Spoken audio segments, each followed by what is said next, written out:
Welcome, fight fans, to another edition of Rolling with the Punches. This is Jaime Ochoa coming from Riverside, California, and we have the Tocayos, Dave Contreras from Fort Lauderdale, and also Dave Trujillo from Temecula on board today as we discuss the future of this young man by the name of Lazaro Lorenzana from San Diego, California. He will be coming on right now, and we're going to be talking about the future of this young man. He's very promising, and here at Rolling with the Punches, you're going to see it first, and we're going to come back here in a year or so, and we're going to tell you that we knew so. So let's get to it. Dave, how are you doing out there? Hey, doing great, Jaime. Weather's beautiful over here today in Fort Lauderdale, Florida, but I'm really excited that we have a San Diego fighter. You know, there ain't too many people that are originally from San Diego. We had a Giovanni Santillan a couple of weeks ago, and he lives in Mira Mesa. Where at? Mira Mesa. Mira Mesa. And now we have somebody from Southeast San Diego. They used to train together. Oh, really? Okay. Well, I'll tell you, when they were little kids, we really enjoyed talking to him, and we're looking forward right now to start our interview with you. I think Lazaro is going to be a great interview. Dave, do you have anything to start off with? Well, you know, I got the opportunity just prior to this to watch him in the ring with actually Raul Lizarraga. Of course, there's a big weight difference in there, but, you know, Lazaro is just getting back from the COVID deal. You know, he took time off. And so he, you know, they're telling me that he's a little rusty. And I don't see the rust, but I see a little bit of the wind. But what I'll tell you what I did see. I saw poise. I saw seasoning. I saw in the pocket. The methodical of his not only his boxing style, but his he's able to sit in that pocket and throw his counter punches from the inside, and that right there is very special talent right there. Anytime that I take a look at a fighter, to be able to see that, I'm proud. I'm just amazed, and I'm proud of what I'm seeing from this young man already. Yeah. Hey, Lazaro, quick question. Have you always, since you were a little boy, did you always want to be a boxer, or how old were you? You finally started to say, you know what, I'm going to be a professional boxer. It's a funny story because I started boxing when I was 5 and a half. Mm-hmm. And before that, my pop, he loves baseball. He's a big time baseball fan. And he was a baseball athlete, and he put me in baseball. I didn't like it. I didn't have that feeling for it. And one day we had a couple of neighbors. He introduced me to my dad, and was like, hey, why don't you put him in boxing? So we went to try it out one day, and I stuck to it. I fell in love with it. And right now my dad's keeping me busy. He's the one who's got me where I'm at right now. And without him, I don't know where I'll be at. Hey, the neighbor hit us up and goes, there's a gym, a boxing gym, in 47th and Ocean View.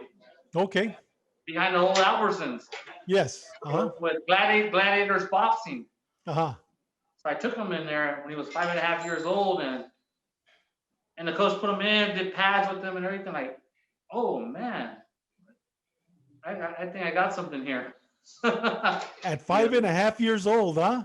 Yeah. Wow. And then that's funny. A father knows when their child has that gift. I had some similar experiences with my sons with baseball, and I knew my youngest boys, man, they had something special. But my oldest one was more into the boxing, and he grew up in the boxing since he was little. But it's funny, you know, you just know as a father, and it's really good to see. Lately, we've been interviewing a lot of fighters that have their dads heavily involved with their sons. And to me, man, that's awesome, brother. You got Leo Santa Cruz, Loma, Teofimo, Danny Garcia.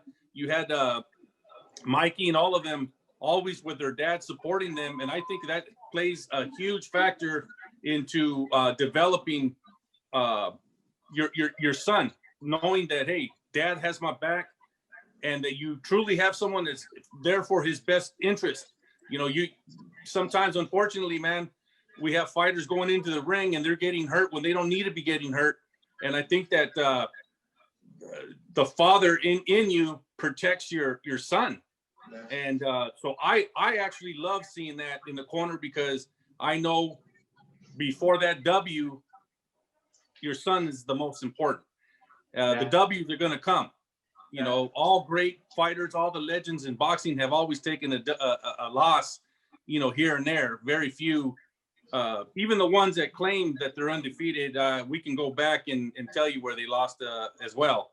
But with that said, it makes me happy that we got this young man here with so many people that believe that this guy's going to be a future star in boxing. And I can't wait to just watch him and see him develop into that champion, and see that belt wrapped around his waist here in the near future. You know, if I can say something real quick prior to us getting on camera, and I was able to talk to the dad, Ruben, and he's a man after my own heart, because this gentleman has actually sacrificed his whole life for his son. He won custody of his son when he was 1 year old, and they have an incredible story just back then. But that being said, his dad, and you know, like all of his dads out there that invest in our children, you know, we give up every weekend for what they do. We give everything up for our lives for them. And this man here, Ruben, has done here for his son Lazaro, you know, and there's another story to be told there, and we could probably tell it at another date as we move on in life. But this is a special story, because a single man to raise a son, especially in a difficult sport like this, for them to even achieve where they're at today is almost unheard of. So I got to applaud the father and the son for working as a team like that. That's awesome. Yeah, you know, Dave. Go ahead, Ruben. Go ahead. Like David knows Contreras, where I grew up from. Yeah. From Lomita and everything. Mhm. That was my job, to keep him off the streets. Mhm.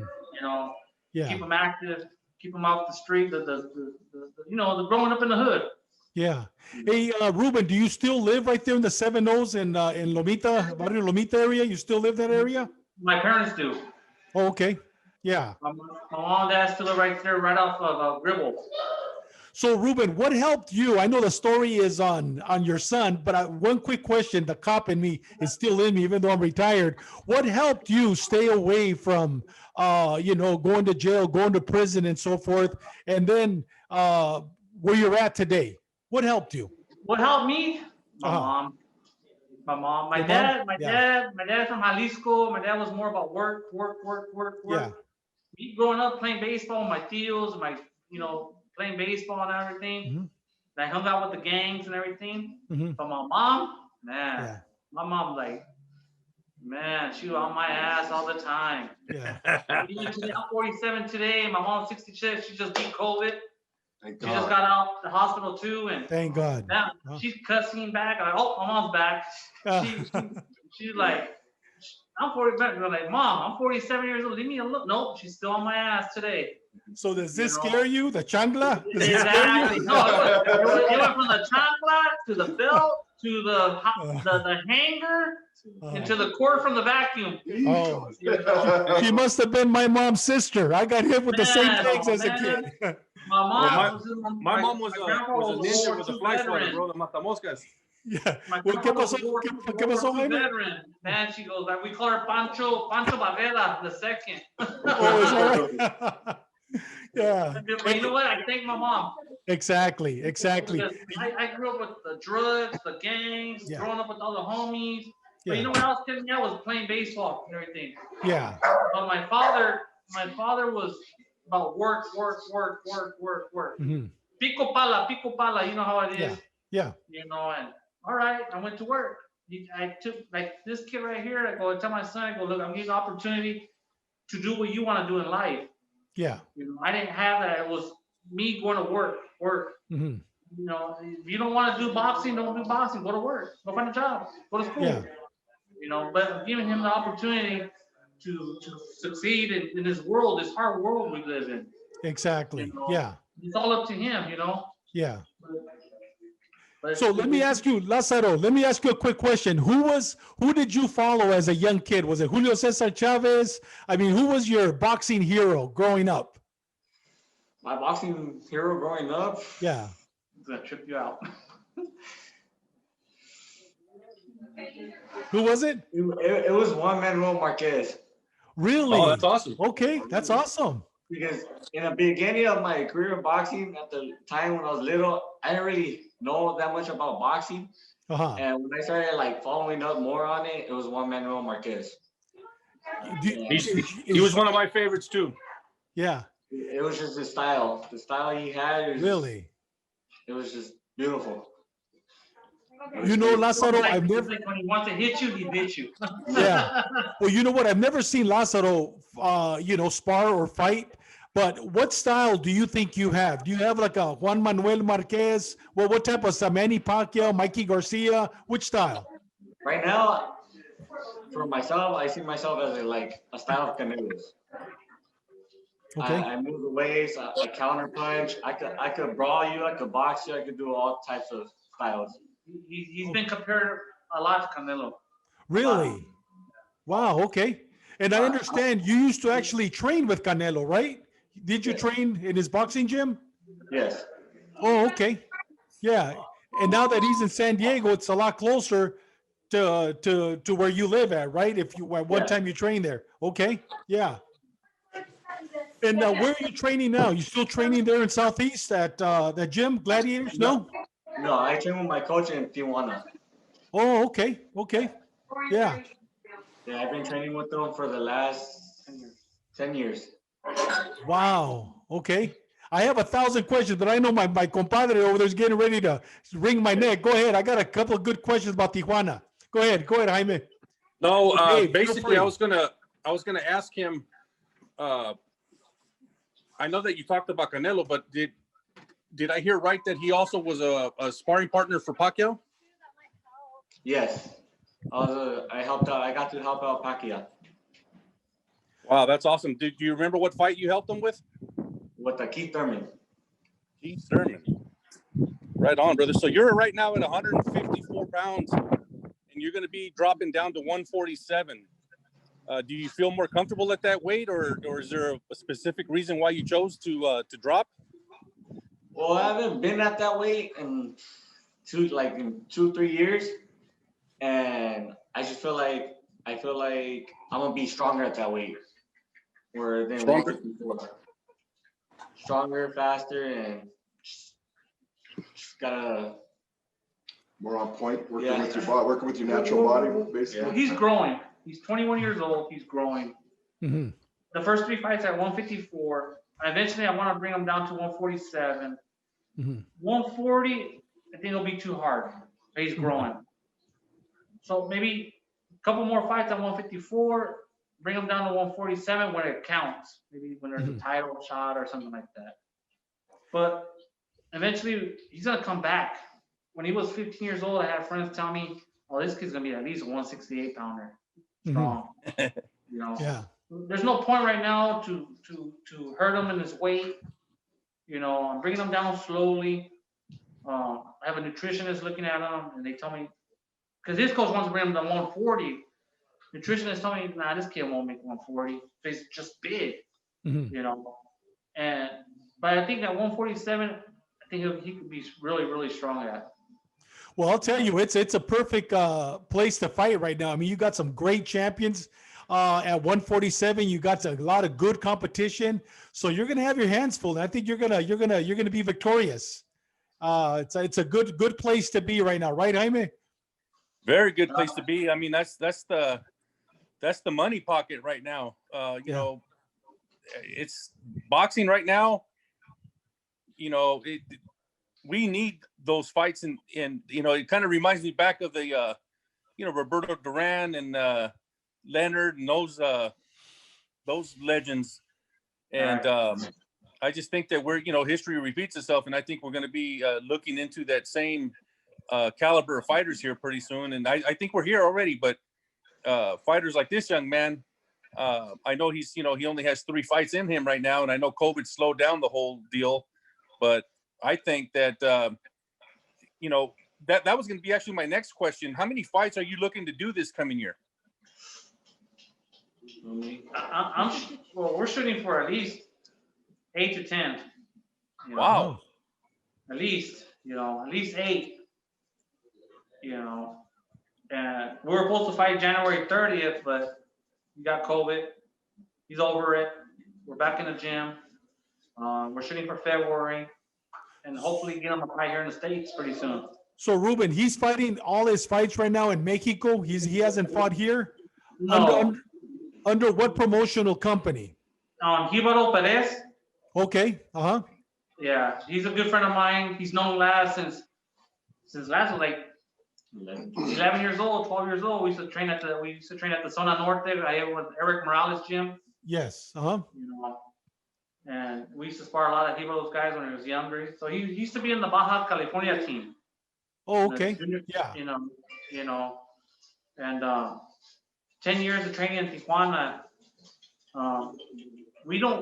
We're from San Diego, don't get me wrong, but we represent Tijuana because I feel all his career has been from Tijuana. Mm-hmm. And all Mexican, to me, we're Mexican, and I feel like he is going to grow more from Tijuana. He gets a lot of love from Tijuana, all through Baja California, Mexicali, Tecate. They all know him over there. He gets more love over there than our town, San Diego. Well, you know what? Once he starts fighting in California, fight nationwide, you're going to get the love of the world. Mark my words. Well, he gets the love from Vegas, from LA, and everything like that. They all know him already. Really? Oh, okay. Yeah. We've been doing this sport. We've been doing it 15 years already, and since he was 5.5 years old, he's 21, and I take him here. I take him everywhere, and that's how you learn. Sparring with the greats, and all of that. Traveling. You know what though? It's good to see that you are still acknowledging where he received the first love. Yeah. And if Tijuana was that first love, the people will respect you forever, man. Because you're telling it how it is, regardless of what people think. But that's awesome, man. I love Hibaro Perez, bro. I used to love watching him fight. Back in the day, he used to come on Prime Ticket, and I used to watch him at the Great Western Forum.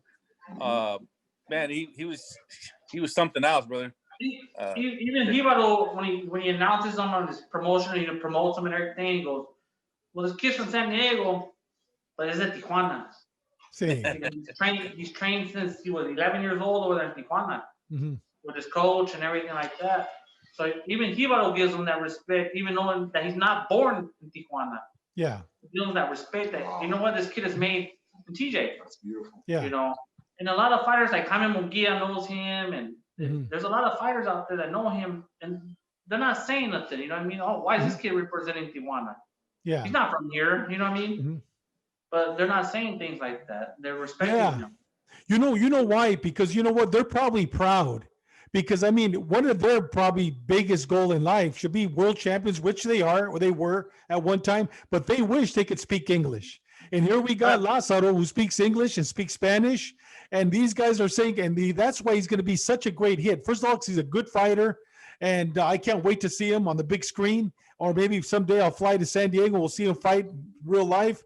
But also because he has a charisma and he also speaks English and Spanish. Yeah. And I'll tell you, if Canelo only spoke a little bit of English, a little bit better English, I think he'd be even greater than what he is today. So yeah, I think that's a blessing, right? Yeah. Yeah. It's true, brother. Yeah. It's a continuation of the crossover. Yes, exactly. The crossover coming from Mexico to the United States is it's been going on for a long time, but we haven't had the locals like we have in a while. So now the locals coming over from TJ into San Diego and vice versa. Come on, let's call it the old states of Aslan. We're still in Mexico. We're still in, you know what I mean? The territory is still the same no matter what. So the love coming from TJ for him is got to be really a stable for him to really build his base and build his roots from there, which I could understand and I could agree. So I'm really happy to hear that. Yeah. But, the beautiful thing is as he gets more and more noticed out here, I mean, he's going to have Mexico and the U.S. on his Exactly. side. Yes. So Yeah. it's going to happen. And, you know, watching him spar in there, and he does have the style of Canelo. He stood in the pocket with a guy that's 10, 15 pounds heavier than him, and counter punch in the pocket is just phenomenal to see. You know, instead of you know, getting backed up into the corner or up against the ropes and then continuing to do your counters, he's doing it right there in the middle of the ring. It doesn't matter what part of the ring he's in. He's sitting in the pocket and he's countering right from there, and he's elusive. The head movement and the waist movement is on point, and he's out of shape right now. And I didn't see that. Yeah. Hey, I'll tell you, Lazaro, we've had a lot of boxing historians. As a matter of fact, if you get a chance, Ruben, I think you would enjoy some of the interviews.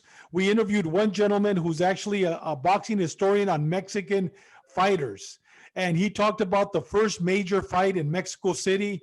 It went back to the Pancho Villa days. Very, very interesting. Well, the reason why I'm bringing it up, a lot of the historians, including Dr. Andrade, they all said the same thing that I've been believing for the past maybe 5-10 years, is that San Diego and Tijuana are the capital boxings of the world.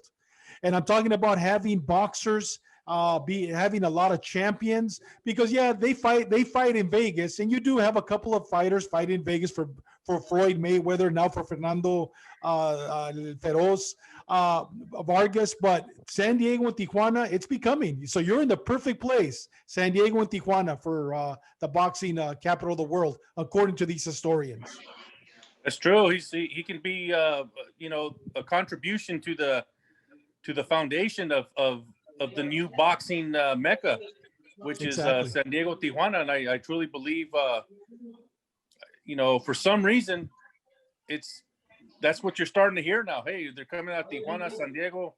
That whole area is just blowing up with a lot of talent, and I'm glad to see it. I'm an hour away. Yeah, it's like San Diego right now. There's what fighters can you name right now? You mentioned Giovanni Stanyan.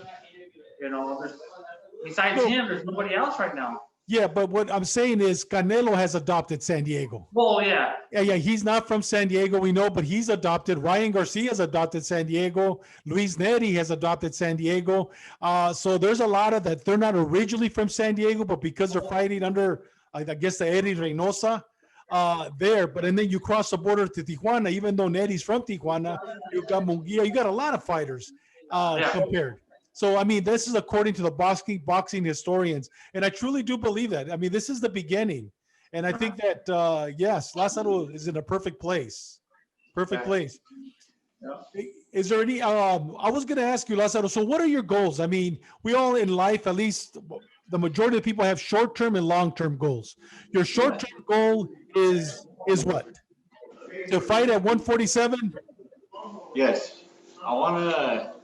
My main goal right now is to be a world champion. Okay. That's my main priority right now. Uh-huh. And I want to get all the belts that I can. But if I have to move up weight class and fight for every belt, I'll do it. Because I worked so hard. Me and my pop, we've been the last 10 years going to TJ every day. We stay long hours, the lines, coming back home. He wakes up at 3 in the morning to go work and comes back, gets off at 3 in the afternoon, takes me back to TJ. That's our daily routine. Wow. And I feel like our schedule. I feel like we can't give up right now. Yeah. We gotta shoot for it, and we can do it.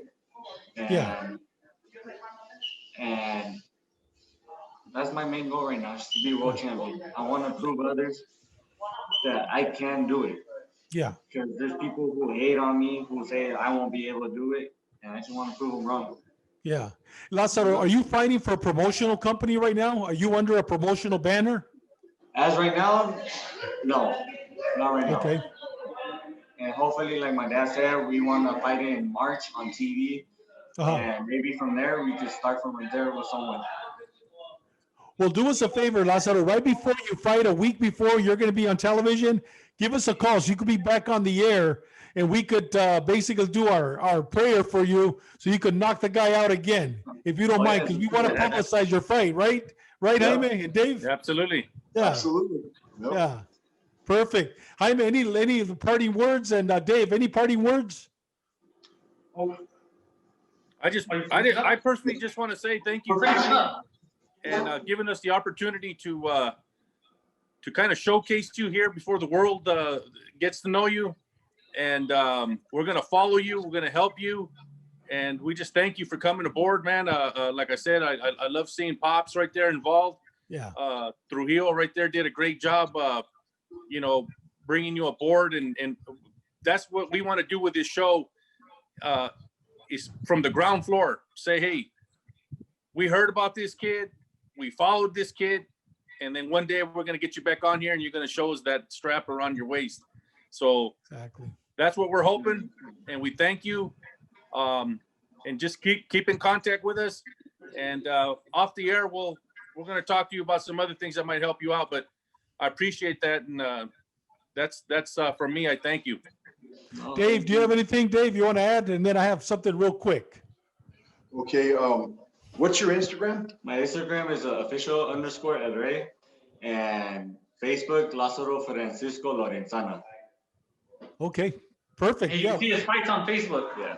Really? Okay. Well, you're gonna get some requests from David Contreras right now on Facebook. I want to definitely. Dave, anything else? Because I want to say something. Did you have something else, Jaime? No, that's it. Hey, Real Ruben. quick. Okay, go ahead. Real quick, I just want to say, this is a big honor for me to interview both of them, father and son. The story is going to be it's already incredible. I just want to see it play out, and I'm so happy that they allowed us to be a part of this. And this is another thing I just want to say is the generations are changing. The fact that these guys want to get in there and they want to get these fights, bam, bam, bam, is going to change the way of boxing it is today, because we're no longer going to be waiting the 2, the 3, the 4, the 5 years to see the right fights. So right now, we're definitely, boxing is on a move again, and the trend is actually coming. So thank you. Ruben, I wanted to congratulate you and commend you. You've done a great job raising Lazaro. And you know what? I haven't met you personally, but one day I will meet you. I will shake your hand. We won't do a knuckle. This thing will be over with, this COVID, and we'll do the old Chicano handshake. You know what I mean? But I want to commend you, man. You know what? Your mom and dad did a great job, raising you, and now you're doing a great job raising your son. And you know what? That's something that's to be commendable. Beautiful. It's a little harder when they get a little older, though. Oh, I could imagine. And then, yeah. And Lazaro, to you, Lazaro, like the Mayweather says, hard work and dedication pays off. It's harder when it gets older. That's right. That's right. Hey, David, real quick question. Yeah, Did go you ahead. know Animal? Do I know Animal? Animal, he used to be a police officer for San Diego PD. What's his name again? They used to call him Animal. He used to train with Carlos Bergan. Animal, he used to be a pro boxer. You know what? We had a San Diego police officer named Mike Gutierrez, and he grew up in, he went to Monte Vista High School, grew up in Spring Valley. He was a professional boxer. Was it Mike Gutierrez? No, So they used to familiar? call him, his name was Animal. He had that little, no, I don't want to say it on there, but. No, right now we'll turn off. You can tell me all about him. I probably know him. Yeah, Hey, he's guys, he used to be a listen, pro boxer. Yeah, thank you very much. We really appreciate it. And we're going to turn off this so we can continue talking. All right. Okay. On behalf of Rolling with the Punches, thank you very much. And the House of Pain. If you live in Temecula area, bring your kids and yourself to the House of Pain in Temecula. And what does the shirt say? Lázaro. Oh, Lazaro. Hey, let us know. Are you guys selling them? Yeah, we'll mail you Really? one. Okay, yeah, let us know so we could put it on our website. Definitely. We'll mail you one. Oh, orale. Hey, I'll wear it. I have DM boxing right now. Both of you guys one. Just send us the Órale. size and We're inside the house. Gracias. Okay.